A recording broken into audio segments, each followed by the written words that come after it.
This garden on the south side of our property connects our back garden to the front. And it's just 50 feet long and 8 feet wide. And it's more of a passageway, a place that you go through versus settle into, unlike a seating area. But it is designed to slow you down, to give you things to look at, things to smell, like these fantastic lilies. Things that make you want to linger and stop, even though there's no place to sit. Lots of garden in just 8 feet. What makes that possible is a combination of things working together. Plants growing on the ground, plants growing up the fence, plants in containers next to the house, and some of the larger plants creating a canopy. Floors, walls, and ceilings, all of it in 8 feet. But before we get into the plants and look closely at those, and we will, I want to show you something about the shape of the beds. The bed isn't a fixed width. It undulates, wider in some places, narrower in others. And that's deliberate. Where the bed widens, there's enough room for a larger plant, something tree-like, something that creates a canopy overhead and a closure above. Where it narrows, you get movement. You pass through, and then the space, it opens again. Even in 8 feet, that sequence of compression and release changes how the space feels. You sense it even when you can't see the bed lines from where you're standing. The narrow sections of the gardens force the plantings up. When you don't have much bed to work with, you got to go vertical. And you can do that with vines or espaliered plants. Any plant that's willing to live flat against a fence is fair game. Or plants that are elevated in containers can provide enclosure and that kind of upward dimension. And they can do that without asking too much in terms of a footprint below. Before we get into the plants, I want to talk about the bones of this space. And that's the fence, the screen, the edging. It's the elements that make up the frame. The fence runs the full length of the south line, and it's custom made to my design. The screen is built with the same materials and the same art details at the top. But the panel itself here is solid, providing privacy and division of space between the seating area on our property and the neighbors to the south. They share the same building materials and same design language, but they're serving different functions. The top has a custom steel and glass art element. I get asked about it regularly. The artist was a local artisan I collaborated with, and the result is something entirely specific to this space. I can't point you to him anymore. 20 years is a long time. But the lesson is find an artisan whose work resonates with you and collaborate. It will make the space yours in a way nothing off the shelf can. Below that, steel mesh panels, plain steel, heavier gauge, the kind that takes on patina over time. And that's deliberate. Galvanized wouldn't do that. I sourced this from Oregon Wire here in Portland. And I'm going to put a link for you in the description. They work with homeowners. It's a heavier gauge, so bolt cutters are required, not snips. So you know that going in. And this edging, I get asked about it pretty regularly. It's 8 inches above grade, and it's a pretty substantial gauge of steel. Getting this steel edging to follow those long sweeping curves without cracking or bending required what's called rolling. That's an off-site fabrication process where the curve is pressed into the steel so that it holds the shape without being stressed by it. This is something that my landscape contractor facilitated for me. The reason you have to do the rolling comes down to two things, the height of the edging and the gauge of the steel. The taller and heavier the steel, the more it resists bending into a smooth curve, and the more it needs to be rolled rather than simply bent into shape on site. There's a DIY version that works with thinner, lighter steel at a lower level, lower elevation, and at that scale, you can bend it by hand or cut it more easily. Donna from Over the Fence did something like that and documented it in a video. I'll link to that in the description as well. So check it out if you're considering tackling a project like this yourself. The patina, that nice warm tone, it happens on its own and it doesn't take very long. This edging here is 20 years old. Hasn't moved, hasn't needed any corrections. So the professional installation and the care taken in the initial installation was well worth it for me. On the north side, containers. And on the south side, we've got the bed and the fence. And in between them, we have the path, which is about 3 feet wide. And both of them are doing something to create the shape. The containers along the house aren't just holding plants, they're adding vertical lift and volume, and they have their own rhythm. More of them in some sections, fewer in another. They impinge more on the path in some areas and less in others. Trellises and some of the larger containers add vertical lift. They give that tall feeling, almost like the effect is a real presence against the house. Both sides of this path are working the same spatial logic: undulation, compression, and then release. This eastern section is the tightest part of this whole corridor. Between the studio wall and the fence is only 5 feet, and the path is narrow here. And the plantings that are here, they really need to respect that. And there's just nothing, no room for anything to spill out and to become an obstacle. So what you see along this fence is almost entirely vertical. We've got vines going straight up. We've got plants trained flat against the mesh. And at the base are plants that are very dwarf, very slow, and very compact. Not because I'm fighting them, to fighting them into submission, but because that's the selection process at work. In a spot this tight, you just really can't afford a plant that wants more room than you have. This is our utility section back here, and we need easy access through here. Camellia, Sisanqua apple blossom, and Clematis, Viticella, Betty Corning together form a strong boundary at the far eastern end of the bed. Both are trained on a fence, both doing their job in a bed that has almost no depth to offer them.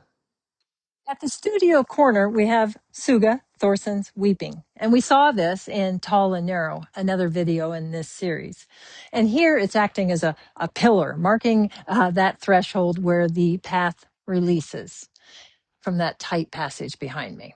And it opens up into this wider corridor. On the other side of the gate, we have Fetz hedera with its golden variegation. It's evergreen. It's vine-like, and I've got it trained up against the mesh. And also we have Rhododendron edgeworthii, a handsome species, a reliable presence in this section. This is the widest part of the entire corridor's beds. And what's here reflects that. This is Metapanax delavei, and it's a major part of the canopy and a major player at this end of the corridor. It's vigorous, it's got big foliage, big leaves, and it does make an excellent screen. But to be honest, it's a plant that I'm still kind of working out. Right now, it's doing a combination of things. It's a bit of a canopy and a bit of a blob, and doing neither of those things especially well. What you're seeing right now is a plant in transition. Earlier this spring, I did some significant pruning. Not cutting it all the way back, but I cut it back hard enough to find out whether it could handle it. And it told me no problem. The limbs that are currently giving it that canopy-like silhouette are eventually going to come down. What I'm working towards is foliage that is low. That's what's going to provide the privacy screen between here and my neighbor to the south. That high canopy, it isn't delivering that. And frankly, this plant doesn't have a lot of grace. What I want from it is that low, dense presence, not the height. Now, I do want a canopy at this transition point. And that's because the seating area right here, it really benefits from having some vertical lift, some enclosure in the canopy. And if the Metapanax isn't going to provide that, something else needs to. The Metapanax is doing a very good job of creating the low boundary backstop screen. But this higher canopy is, well, it's kind of there. It's really very awkward. So what I'm looking to do is I have this banana in this larger container at the corner, and we've looked at it before, but this is where I think the canopy can come from eventually. This red banana is temporary, and it's doing something like that in terms of creating some enclosure and boundary for the seating area now, but it's really just temporary. This far end of the bed, this long corridor bed, is where I'm doing some of my most active design thinking. There are several things that are in transition all at once, and I'm trying to be deliberate about the order in which I address them. I've got the Metapanax and how to transition it in terms of its contribution to the canopy or not. I've got this plant, which we've looked at in some different videos. It's a hibiscus that there's things I like about it and things I don't like about it. And then, of course, we've just recently looked at the banana again. So these three plants, they are working together to create this division of space, this threshold between the south side garden and the back garden. Further along, where the bed still has a fair amount of width, but before it narrows to its waist, we have Eucryphia licita spring glow. And we saw this plant in an earlier video in this series, the tall and narrow video. And at that point, it was marking a threshold in my front garden. And here it's fulfilling a similar but slightly different role, and it's for its vertical presence in this bed. And it's earning its place by its narrowness, that small footprint. That and the fact that it looks fantastic with Chamaecyparis iceberg. Together, they are light and bright thanks to the white variegation on their foliage. They just create a wonderful accent in this bed that looks good year round. The Chamaecyparis iceberg got some pretty significant pruning a little earlier this year. And a late intervention on a mature plant like this, that carries a little bit more risk than an early intervention. Going after it earlier would have definitely been the better move. But in the end, it seems to me that it's working. And it has told me that I can probably keep at it gradually, working towards making it maybe even a little bit more compact, a little smaller, so that it can stay here for the long term. Behind the Eucryphia, an Abutilon that has been blooming for a very long time and shows no signs of stopping. On the fence through this section and beyond, we have a Clematis, a shrub rose, trained on the mesh, Itea ilicifolia with its pendulous chains of bloom, a tapestry of plants going up rather than out. Right now, not everything is in bloom. Today, I have lilies, the hibiscus, the rose, a daylily, some echinacea, a smattering of Clematis. That's this moment. Other times of year, it looks different. The Clematis especially are a struggle on this fence at sometimes. They lean towards the light, and honestly, they put on a little bit more of a show for my neighbor than for me. But I keep growing them anyway. The bed widens again here. It's the second widest point. Here we have a Gordlinia contributing to the canopy. It's a choice plant. And next to it, Calycanthus Aphrodite, the biggest plant in this entire corridor. The flowers have been going for a long time, still pushing blooms.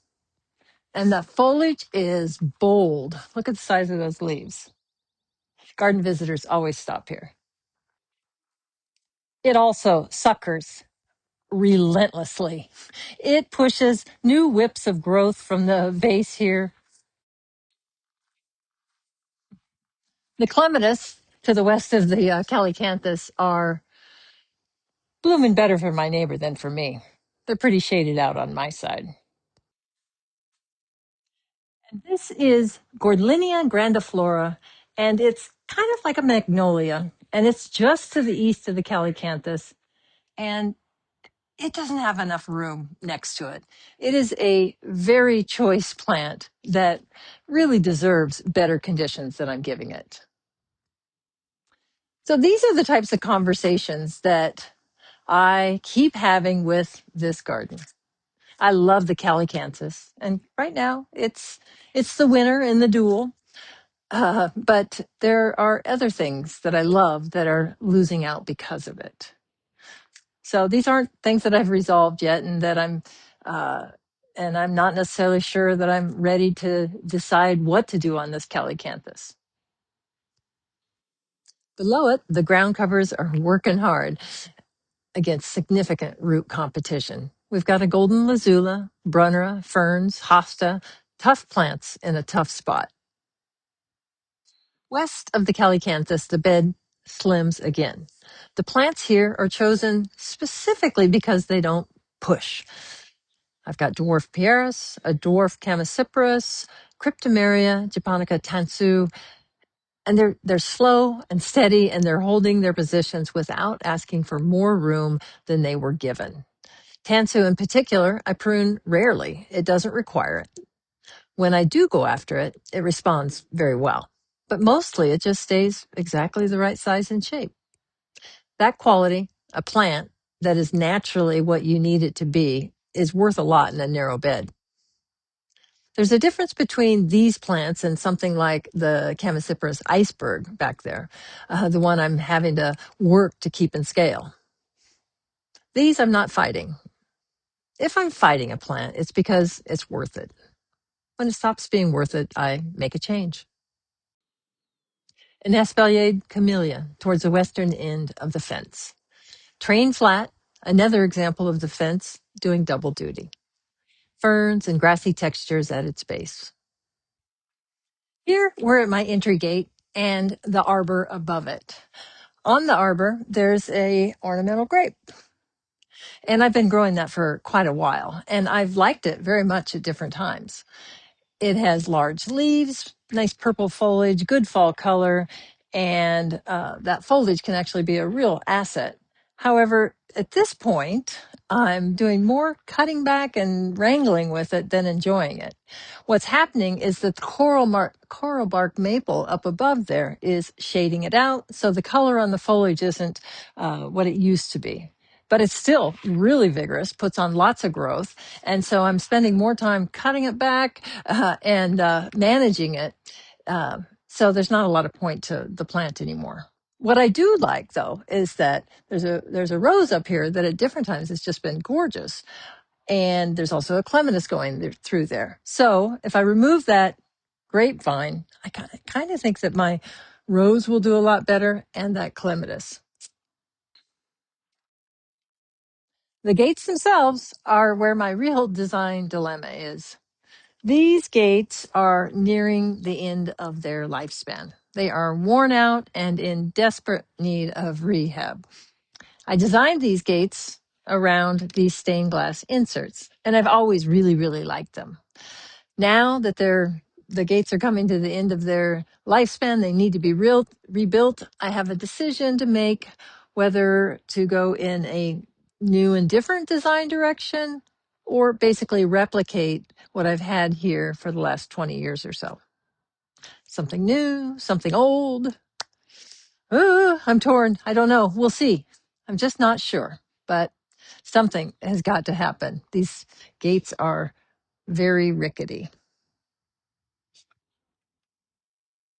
This section of the garden here on the south side of the house has been here in some form very similar to this for 20 years.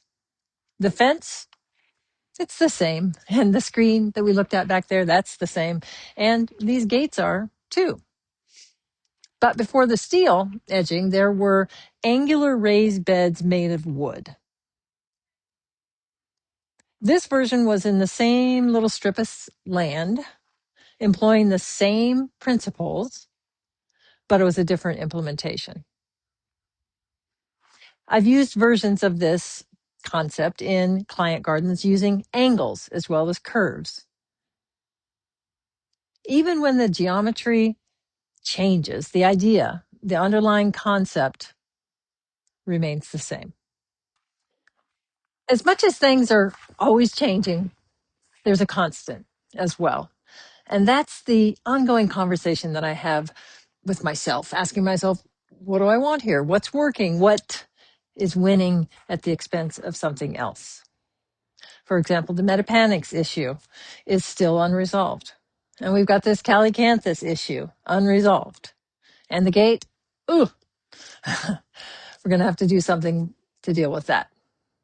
I don't consider these problems necessarily as it relates to my garden. That's just what this garden is. It's an ongoing dialogue, a conversation with myself about what I want, how it's going, what I should do next. And I realize some people want a garden that is finished and settled, and that's certainly a very valid way to garden. But right now, I really like the process of actively thinking, actively deciding, and interacting with the choices that I've made. This garden keeps changing, and so do I.